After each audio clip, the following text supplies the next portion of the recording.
Mary M and Langhorne. Done aeration for them in the past. So scope of work is going to be bed cutout, mulch install, ripping some shrubs out, and then planting of some stuff that they'll have picked out and ready for you. So starting up front here, so a lot of cutting of new beds. So I recommend the walk behind bed edger, the big boy. But if for some of this anyway, but if not, definitely you can use the stick edger's fine, but you're going to need to dig it a little deeper with a shovel. They were kind of wanting like a border, like a brick border. I kind of talked them out of it, but I did talk about the importance of, like, we'll cut a really nice deep edge for them so that there's a good separation between the mulch bed and the grass, and you can easily maintain it with a string trimmer. That way we got out of doing the whole, you want a retaining wall potentially. I said we can't do that. Then he wanted some brick as a border. I said we can't do that, but just wanted to stress the importance of a really, really deep edge. So keep that in mind with all the beds that you're cutting out.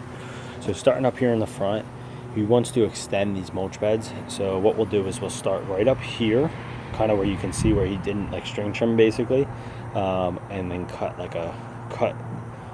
a bed, kind of follow it down here, kind of cave it in, and then land it like right here. And you could leave the brick or take it out, whatever he wants. When you do put mulch in this area, just don't go super duper heavy. And again, with all the edges, just don't pile that mulch to the edge. I wanted a very nice, deep, defined edge between the grass and the mulch bed. I know I said it a couple times, but just to reiterate it, and right here especially, just don't pile the mulch here. I don't want it getting washed out into his driveway, because we talked about that as well. So keep it a little bit on the thinner side here, and then again, land it here, and then kind of cut it and land it like right over there, right up by his walkway. And you'll see like there's kind of like a slant off of the house going on right now, so you can clean up these beds, whatever's in here, but kind of keep that natural slant kind of angling away from the house for water runoff purposes and things of that sort. So new mulch bed there. I don't know what plants she may or may not have in here, but I'll have a price in for planting plants, and I'll just put like per plant, so you'll probably just have to adjust the invoice for how many we end up planting. If she's going to plant any here or not, I don't know. But all right, so that's the first mulch bed. Second one we got over here, basically going to keep the same flow of it entirely, just going to extend it, make it out a little bit deeper. So I would go here, and then you can kind of follow the curvy length of it, but just take it out, maybe 1.5 feet, 2 feet, kind of use your judgment on what looks good, and then land it right over here by the house. So pretty much where it is now, you can land it. We didn't talk about anything over in this area, so for now just leave it be, but just worrying about the front of the house for now.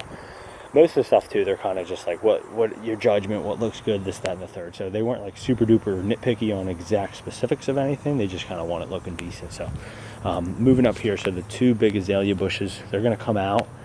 I would try, ideally they're going to plant stuff. So best case is you can chain it up and rip it out by the root, but they're big. So I don't know. I'll put in there that we potentially will have to chainsaw it down and grind out the stumps or whatever. The other thing you could try too is you chainsaw down, you could try to mattock it out, do all that good stuff. But to save on the cost of the stump grinder and to avoid having to come back out, do planting and do all that good stuff, I got a root ripper saw. You'll see it in the landscape truck, in the dump trailer. It's used for basically that. Like when you chainsaw something and rip it out, it is to bust out and dig out and cut out the roots. So you also could try, if the chains aren't working, you could try sawing out the roots with that root ripper saw.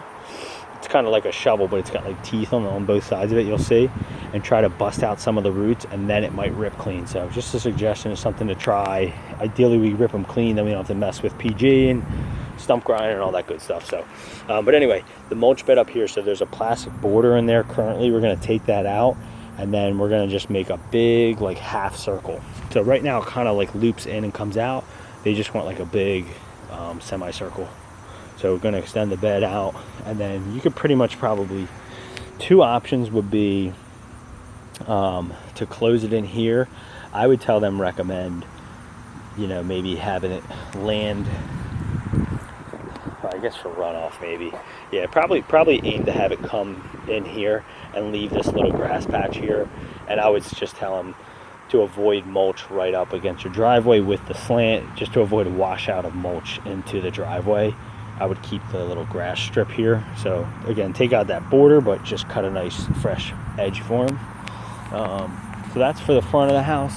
And then around here, you can just clean up the mulch bed, the weeds and stuff around this tree. You could keep the border if he's okay with it, and then just clean up, put some fresh mulch there. And then lastly, we're going to do a bed cutout. This one's probably good for the stick edge or a shovel. Just do like we didn't actually walk over here, there's like do whatever's good, but I'm thinking just do like a half semicircle like this, just right around the mailbox, just to clean up and throw some mulch there. I mean, if they want to go real big, you could give them an option to go like bigger here, but I would probably do like a half semicircle just around the mailbox. And that's it.